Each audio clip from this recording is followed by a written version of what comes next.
Selamat datang di Purwantoro Punya Podcast. Kembali lagi bersama saya Didit dan juga rekan saya Wahyu. Dan di sini sudah ada narsum kita, Pak Eko. Terima kasih. Sip. Nih, Pak Eko ini selaku majelis dari Pepantan Randusari GKJ Purwantoro. Nah, kira-kira topik kita kali ini apa, Mas Wahyu, Gusta? Topiknya apa? Regenerasi majelis atau tentang majelis ya? Iya. Mas Didit. Nah, silakan dimulai Mas Didit bertanya. Nah, pertanyaan pertama, kira-kira sejak kapan Pak Eko ini udah jadi majelis? Kan kalau yang sepengetahuan saya, Pak Eko dulu kan sempat di Jogja, Iya. terus mungkin pindah di sini. Lah itu dari kapan sampai kapan, terus jadi majelisnya tahun kapan? Oh ya, oke. Ini berbicara masalah majelis. Pertama-tama memang banyak kendala ketika seorang itu ingin menjadi majelis, terutama saya.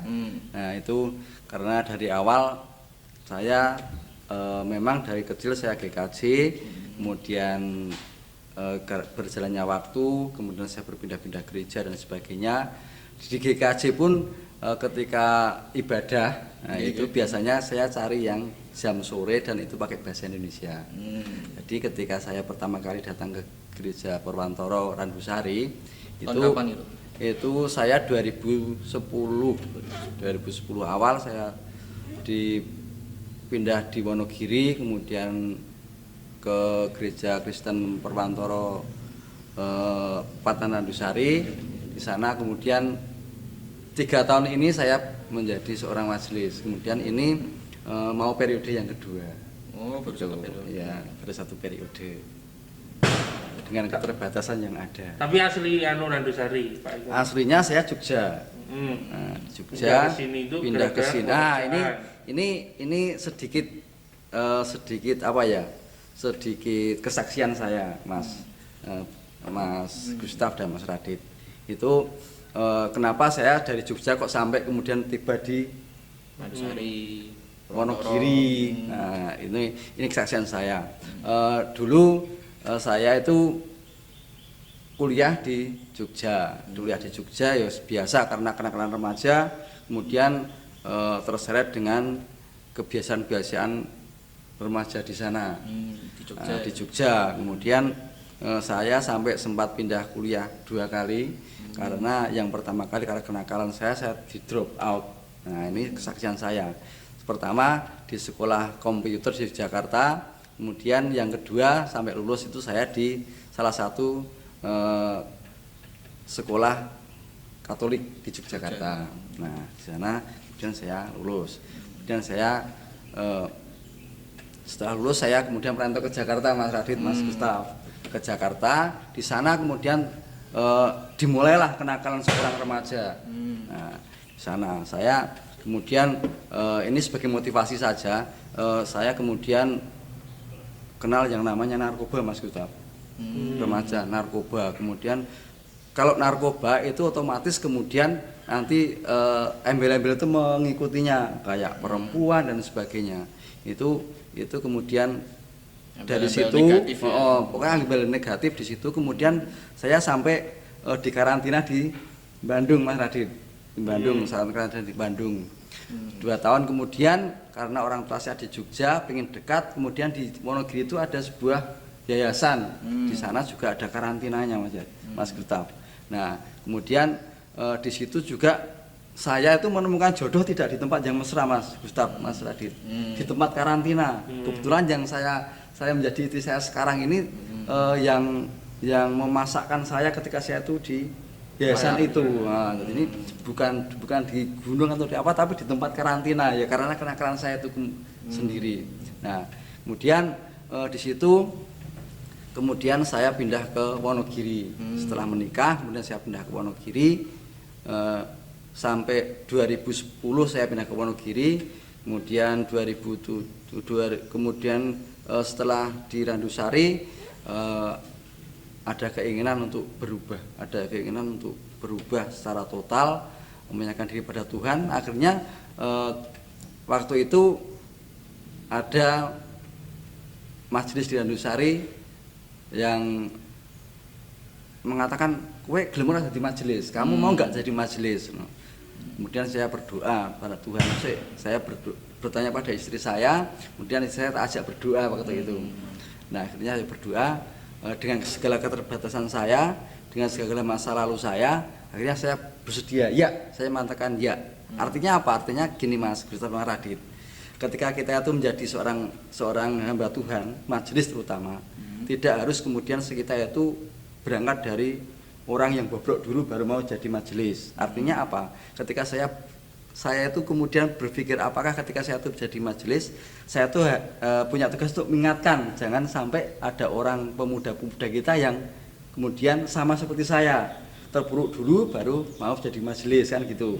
Nah, dari situ kemudian mulai berbenah, puji Tuhan sampai saat ini saya menjadi di majelis sudah mau periode yang kedua gitu. Sejarahnya ketika saya itu tiba di Wonogiri. Ya. Ini kira-kira 2 pertanyaan ini malah udah kejawab ya. Ya. 3 pertanyaan malah. Sejak kapan menjadi majelis, mengapa mau jadi majelis, sama bagaimana ceritanya bisa jadi majelis itu. Ya. Dari apa yang sudah diceritakan sama Pak Eko, 3 pertanyaan itu udah terjawab sekaligus gitu.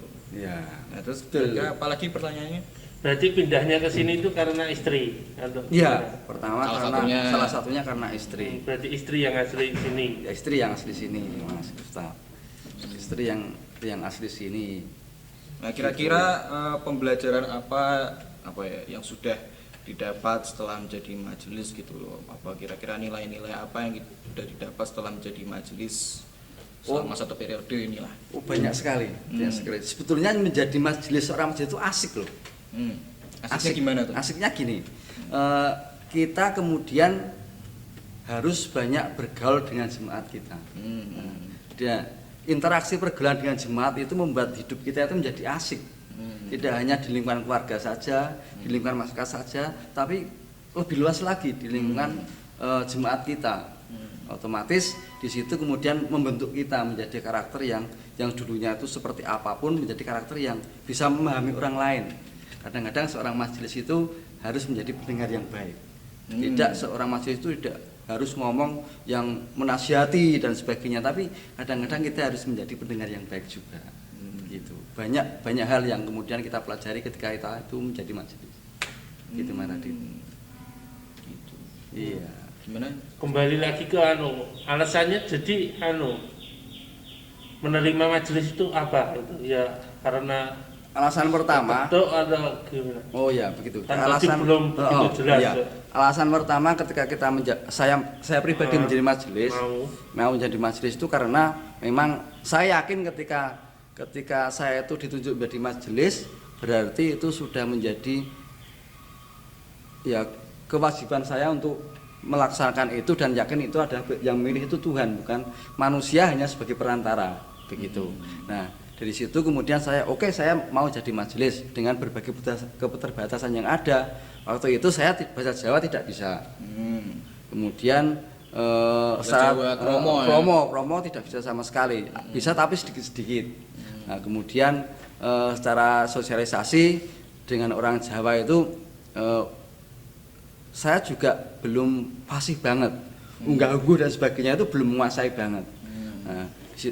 Nah, dari situ kemudian yaitu kita berdoa sama istri saya, kalau Tuhan inginkan saya menjadi pelayan Dia, saya yakin Tuhan juga memberi kekuatan pada saya gitu. Akhirnya saya mau gitu. Dengan kesadaran diri saya sendiri, dengan dukungan istri, akhirnya itu terjadi sampai saat ini. Puji Tuhan, tidak ada kendala yang berarti. Berarti tidak ada keberatan waktu mau menerima atau saya tidak akan pernah saya belum pernah merasa keberatan dan tidak pernah mengucapkan keberatan ketika saya itu diminta untuk jadi majelis. Mesti kan ada apa ya, suka dukanya ketika jadi majelis gitu lah. Kira-kira mungkin sukanya apa, susahnya apa jadi majelis? Oh ya, gini. Ini sekaligus saya menyinggung tentang regenerasi kemajelisan. Nah, gini, kadang-kadang seorang jemaat yang mau diangkat jadi majelis itu kadang-kadang banyak melakukan satu pertimbangan. Contohnya bahasa Jawa. Ini orang iso tidak bisa berbahasa Jawa.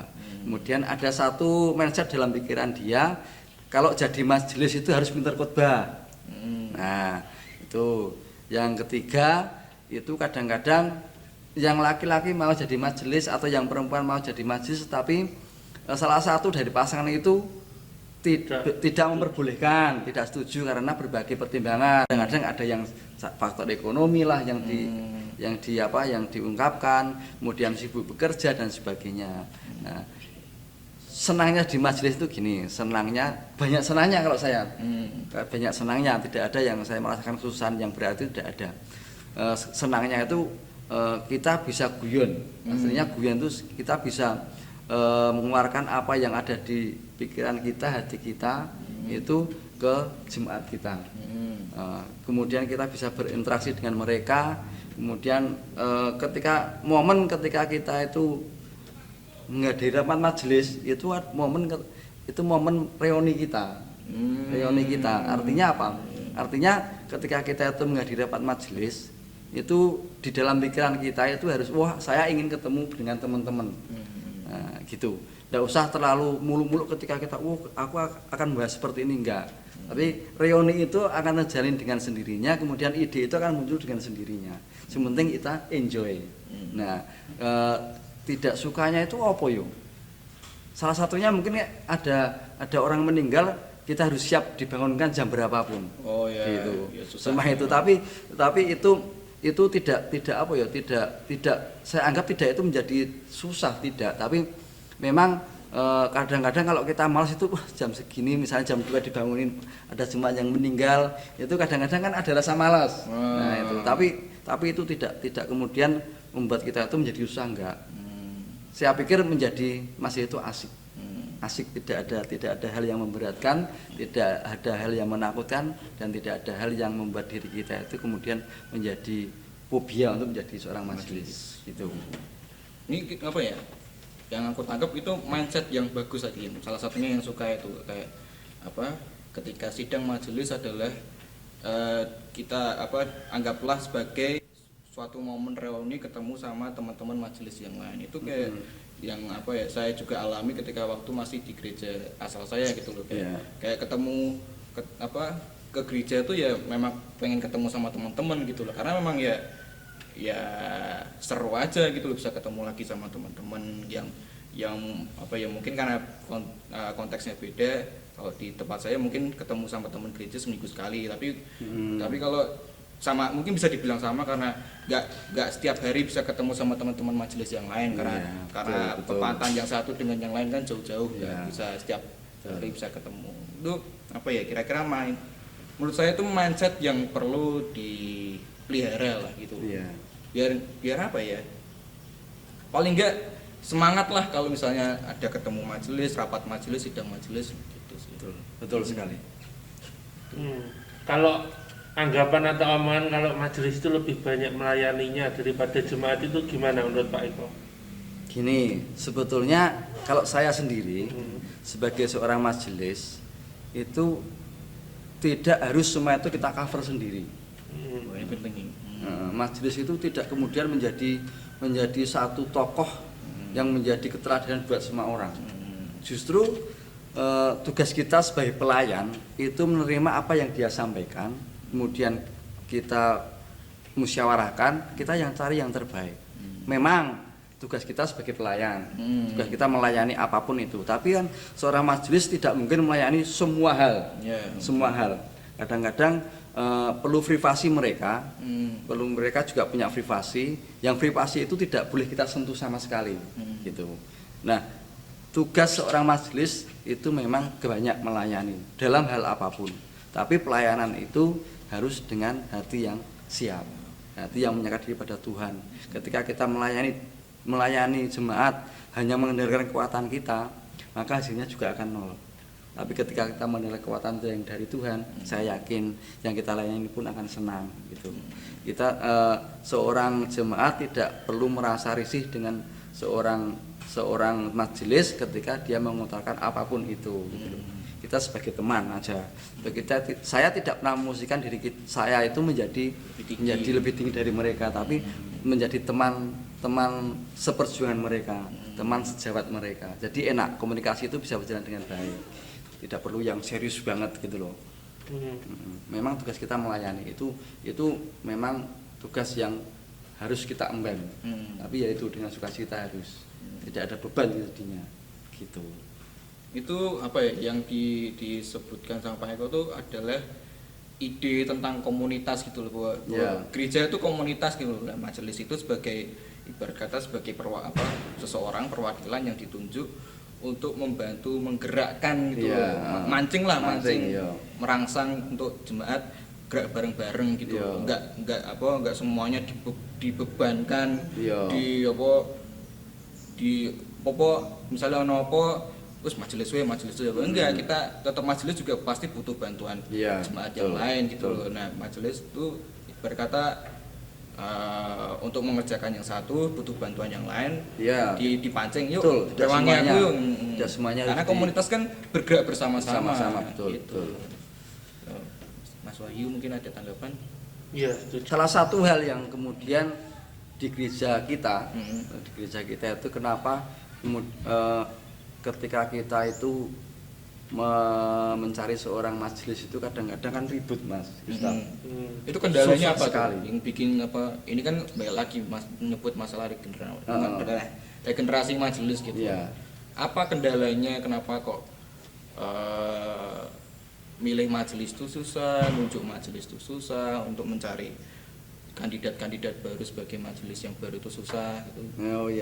Gini, dari pengalaman yang pernah saya lakukan ketika di gereja saya juga memilih seorang majelis, itu susahnya minta ampun. Itu ternyata ketika seseorang itu ingin menjadi majelis, itu di mindset pemikiran mereka itu harus benar-benar perfect, sempurna.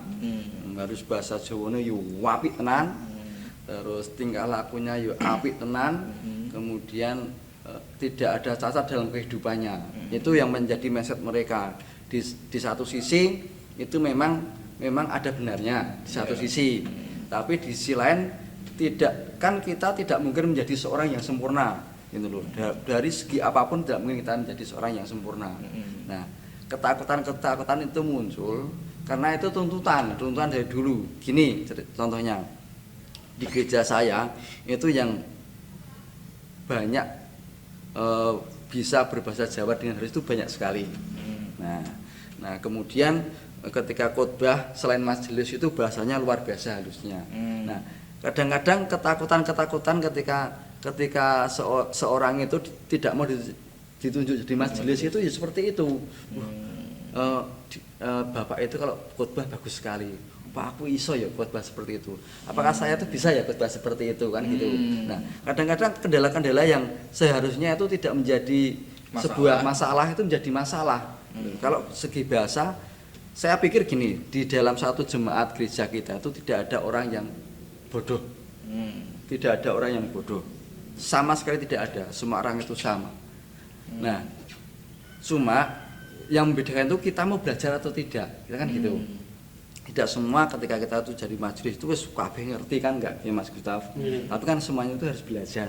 Ketika kita mau belajar, saya yakin yang tidak bisa pun menjadi bisa. Kan gitu. Yang itu yang pertama. Kemudian ada yang kemudian karena faktor ekonomi yang belum bisa mendukung. Nah, misalnya aku sok dari majelis, oke rapate dan sebagainya, terus piye kehidupanku kan gitu. Banyak yang seperti itu. Nah, saya berpikir gini, secara ekonomi saya dulu belum mapan Mas Radit ketika saya dari majelis, belum mapan sama sekali. Tapi saya berpikiran, apakah ketika kita itu mau jadi majelis, semuanya harus mapan dulu, Mas Gustaf? Apakah semuanya harus mapan dulu kan enggak. Karena apa? Karena sekarang contoh kecil ketika kita itu sudah lulus sekolah, kemudian kita mengejar cita-cita kita itu untuk bekerja di Jakarta. Misalnya kan gitu, kemudian bahkan ada di luar Jawa. Nah, ya, dengan pendapatan yang mungkin kalau dinominalkan 3-5 juta kan gitu. Itu kan seperti itu. Kemudian kalau saya berpikir kalau kita itu bandingkan dengan apa yang dikasih Tuhan pada kita, apakah ada nominalnya? Mas Kutab? Enggak. Nggak ada, lebih dari itu kan, lebih dari itu. Makanya itu membangun kesadaran terhadap jemaat kita bahwa nilai memang tidak uang ya nilainya, tapi nilai yang diberikan Tuhan itu lebih besar dari apa yang nilai yang diberikan manusia kan gitu. Wes kita itu menghirup udara bebas, dikasih kesehatan dan sebagainya. Itu kalau kita bandingkan dengan ketika kita itu bekerja di dunia itu kan jauh sekali.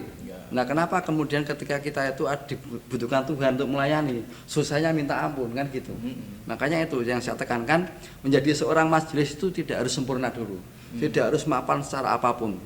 Karena apa? Kita akan terbentuk ketika itu jadi majelis, gitu loh. Pastilah Tuhan itu akan berikan kita rezeki lebih dari apa yang kita berikan ketika itu melayani Tuhan dengan sungguh-sungguh, kan gitu. Saya juga dulu Mas, rumah belum ada, maksudnya kan gitu. Secara ekonomi saya belum punya pekerjaan, tapi saya tetap siap untuk melayani Tuhan. Akhirnya Tuhan itu berikan apa yang saya tidak pikirkan, malah diberikan Tuhan, kan gitu. Ibarat apa ya, menyerahkan diri sepenuhnya. Ya kita harus iman, iya. Masalah ekonomi, hidup duniawi, ketika kita percaya sama Tuhan pasti disediakan. Iya, disediakan. Itu akan mengikuti dengan sendirinya kan gitu. Ibarat burung kecil yang dia nggak perlu khawatir gitu. Iya. Besok mau makan apa pasti disediakan Tuhan. Ya, Dia tidak menanam pun Tuhan sudah sediakan kan gitu. Makanya itu saya pingin generasi muda itu kan menjadi generasi gereja kita. Jadi menjadi tumpuan gereja kita di masa depan. Kita membangun kesadaran dari sekarang bahwasanya sebuah komunitas di dalam satu gereja itu memang membutuhkan suatu pelayan yang khusus, gitu kan.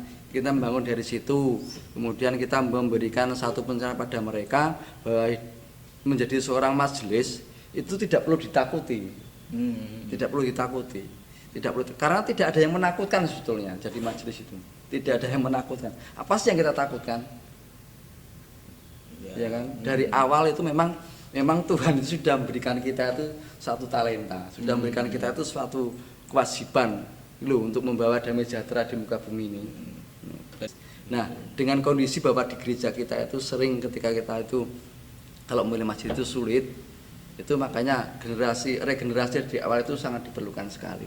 Memberikan pengertian pada mereka dan sebagainya. Supaya apa? Supaya mau kemudian di suatu saat ketika dia itu dibutuhkan oleh gereja, itu mereka siap untuk melaksanakannya. Kalau kita tanya, kamu sudah siap jadi majelis? Kebanyakan jawabannya, saya belum siap. Kamu siap jadi anggota majelis? Saya belum siap. Kan gitu. Makanya dari sekarang perlu disadarkan bahwa gereja kita itu masa depannya di tangan generasi muda. Saya justru bangga saat ini gereja kita sudah banyak sekali muda-muda yang sudah menjadi majelis. Itu satu kemajuan yang luar biasa. Nah itu karena apa, saya berpikir ketika majelis itu nanti di dalamnya banyak kaum muda, maka juga akan timbul perubahan yang istilahnya menjadi gereja yang milenial ya Mas Gustaf. Gereja berkembang, tidak hanya stuck di situ saja, tapi pasti ada hal-hal yang baru yang kemudian akan membangun gereja itu menjadi gereja yang lebih baik lagi buat Tuhan. Amin. Mas Gustaf. Jadi apa contohnya hal-hal kecil selama jadi majelis yang bisa menjadi pembelajaran, Pak? Gini. Nah, saya pribadi gini. Ketika saya itu belum, contoh kecil ya. Ketika saya itu dulu jadi majelis pertama kali, itu yang saya bilang tadi Mas Gustaf, Mas Radit, saya tidak bisa pakai bahasa Jawa. Nah, tapi ketika saya masuk dalam satu kemajelisan, kemudian tidak dituntut sebetulnya, tapi timbul kesadaran dalam diri saya, piye ya isane aku khotbah koyo wong kae. Gimana saya bisa khotbah sama dengan mereka yang sudah fasih bahasa Jawa. Akhirnya mau tidak mau kan saya harus belajar dengan tidak ada keterpaksaan loh, kesadaran sendiri. Akhirnya lama kelamaan akhirnya itu juga akan terjadi. Saya juga bisa bahasa Jawa. Nggih monggo dan sebagainya, itu sudah menjadi hal yang biasa dalam kehidupan saya. Kemudian kehidupan rohani itu sungguh luar biasa sekali kehidupan rohani dibentuk di dalam satu majelis itu. Dulu mungkin ketika pertama kali saya belum masuk dalam majelis, berdoa itu memang saya lakukan. Berdoa itu memang saya lakukan, tapi bolong-bolong, tidak rutin. Makan pun kadang-kadang tidak berdoa dan sebagainya. Tapi ketika masuk menjadi anggota majelis, kan secara tidak langsung kita menjadi contoh dalam keluarga, kan gitu, ya Mas. Jadi contoh dalam keluarga. Akhirnya apa ya? Akhirnya itu rutin saya lakukan. Bahkan anak saya yang kecil itu juga kalau saya makan kemudian lupa tidak anak saya yang kecil itu kan tahunya berdoa kan gini. Kalau tidak gini ya protes yuk. Ayah belum berdoa kan gitu. Walaupun doanya cuma singkat untuk anak kecil. Nah, itu ada perkembangan yang positif luar biasa ketika kita mau menjadi seorang majelis. Tidak mungkin menjadi seorang majelis itu mengubah karakter kita menjadi karakter lebih jelek, enggak, pasti akan lebih baik. Dengan catatan ketika kita menjadi majelis itu kita mau dibentuk oleh Tuhan, menyerahkan hidup kita sepenuhnya pada Tuhan. Jadi iman kita memang harus bertumbuh, ya gitu. Ada lagi Mas Didi? Kami pokoknya kita tadi udah belajar banyak dari Pak Eko selaku majelis di GKJ Purwantoro. Memang apa ya, ada suka dukanya dan memang nggak semuanya ketika dijalani itu mudah, tapi ketika ada kemauan, baik lagi yang mahal itu mau gitu loh, mau untuk mau untuk dipilih, mau untuk ditunjuk gitu loh. Tapi ketika nanti dijalani, ketika nanti sudah melaksanakan tuh ada berkat-berkat yang datang, yang nggak harus melulu tentang materi, tapi pasti Tuhan sediakan gitu loh. Ada satu lagi Mas, Mas Guta. Kadang-kadang dan itu banyak terjadi di gereja kita. Kadang-kadang jemaat itu menjudge seorang itu gini, apakah kamu mampu jadi seorang majelis gitu. Kadang-kadang yang mematikan diri kita itu bukan Tuhan, tapi orang sekitar kita gitu loh. Padahal kalau kita lihat Tuhan tidak akan pernah memberikan kita itu titik dalam hal apapun. Tapi Tuhan akan selalu memberikan kita itu kesempatan untuk berubah. Gitu kan. Mungkin Mas Radit atau Mas Gustaf itu ya yang semuanya kan saya tahu teologi yang berpengalaman ya. Itu mungkin salah satu contoh yang bisa kita sebutkan, mungkin Mas Radit kowe nek nglanyani nang gereja Purwantoro iki saya tak kedalane apa sing paling abot misalnya. Apa Mas Radit? Langsung ditembak. Ya paling sama kayak Pak Eko, mungkin bahasa Jawa masih sulit gitu, terus mungkin masih kesulitan untuk serawung sama. Nah gini Mas Radit, nah kalau saya sendiri mungkin banyak orang yang mengatakan seperti itu. Mas Radit ini ora iso basa Jawa, Mas Gustaf iki ya ora iso basa Jawa misalnya gitu Mas Gustaf. Itu kan cuma penilaian orang, tapi saya yakin Tuhan itu kan selalu memberi kesempatan kita untuk berubah kok. Karena apa? Saya yakin Tuhan tidak akan pernah memberikan kita titik, tapi selalu koma. Kadang-kadang yang memberikan kita titik itu justru lingkungan kita. Orang itu loh. Contohnya saya sendirilah, dengan masa lalu saya yang bobrok sekali, mungkin orang akan mengatakan mungkin wong kaya akan berubah. Tidak mungkin orang itu akan bisa berubah. Itu kan penilaian orang. Tapi ternyata Tuhan punya rencana lain, gitu loh. Tuhan punya rencana lain. Nah, saya bisa berubah bukan berarti kemudian ketika orang itu menjadi baik itu harus mengalami hal yang buruk-buruk, gitu. Tapi saya yakin Tuhan punya maksud dalam hidup saya. Kamu harus bisa mengingatkan orang-orang yang sudah mengalami itu untuk kembali ke jalan Tuhan, ataupun kamu harus bisa mengingatkan orang-orang jangan sampai itu masuk ke dunia itu kan gitu. Makanya itu saya berpikir Tuhan itu akan selalu memberikan kesempatan kita untuk menjadi dewasa dalam segi rohani, dewasa dalam segi usia, untuk kita itu bisa berubah. Ketakutan itu yang akhirnya membuat regenerasi di gereja kita itu akan susah gitu loh. Karena ada sebelum kita itu dipilih itu wis ada kasak kusuk gitu loh. Wah, apakah itu bisa, apakah itu bisa. Itu yang buat kita itu takut gitu. Takutan itu. Makanya dari mulai sekarang monggo kita itu membangun bersama-sama gereja kita. Yang belum bisa ya kita ajari supaya bisa. Yang belum timbul keinginan itu kita beri pengertian supaya ini adalah rumah kita gitu loh. Rumah kita bukan kita yang pelihara, siapa lagi kan gitu. Nah, itu yang harus kita tanamkan di generasi muda saat ini gitu. Jadi ketika besok itu mereka menjadi majelis, dipilih menjadi majelis, tidak ada penolakan lagi karena kesadaran inilah rumah kita. Yang akan membangun itu siapa, yang akan membangun itu siapa kalau bukan diri kita sendiri kan gitu. Berarti jangan meremehkan orang lain terlebih dahulu. Jangan. Apalagi judge, iya, menghakimi betul Mas. Kalau apalagi belum dicoba. Iya, betul. Kalaupun sudah dicoba dan gagal kan masih ada kesempatan untuk Iya, belajar. betul sekali. Betul sekali. Yang saya inginkan juga seperti itu. Jadi ketika kita itu baru menjadi majelis, monggo justru di saat itulah kita memberikan motivasi pada majelis yang baru. Dengan latar belakang apapun, dengan kemampuan apapun, yang seperti saya bilang tadi, di gereja kita itu tidak ada orang bodoh, tidak ada sama sekali. Tapi ketika kita mau belajar, saya yakin orang yang sebodoh apapun kita mau belajar itu pasti akan menjadi pintar. Gitu loh. Itu yang ingin saya sampaikan supaya apa? Supaya ketika kita itu besok ada regenerasi kemajelisan, ketika kita menunjuk seorang itu kemudian tidak, wah saya tidak bisa, tapi dengan penuh kesadaran, oke, saya mau tanggung jawab itu.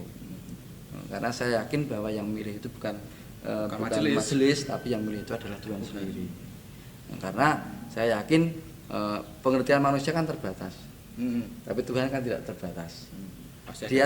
Dia tahu talenta apa yang sebetulnya ada dalam diri kita. Kalau Tuhan sudah pilih kita, saya yakin Tuhan juga sudah memberikan kekuatan pada kita untuk melakukan itu. Gitu loh.